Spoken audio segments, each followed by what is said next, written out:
Bursele studenților din Republica Moldova ar putea crește cu până la 40% din toamnă. Astfel, studenții la pedagogie vor primi pentru categoria 1 4.500 de lei, cei de la STEAM prioritar vor primi 2.855 de lei, iar cei de la master 1.455 de lei. De asemenea, vor fi creșteri semnificative și în bursele din domeniul agriculturii și medicinii.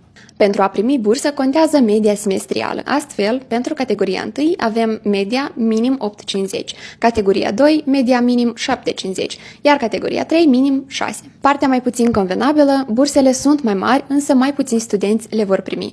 Plafonul scade de la 70% la 50% pentru studenții bugetari la licență și la 30% pentru cei de la masterat. Proiectul este în consultare publică până pe 10 aprilie. Dacă acesta este aprobat, atunci el va intra în vigoare de la 1 septembrie 2026, iar pentru toate detaliile vezi articolul complet pe delucru.md.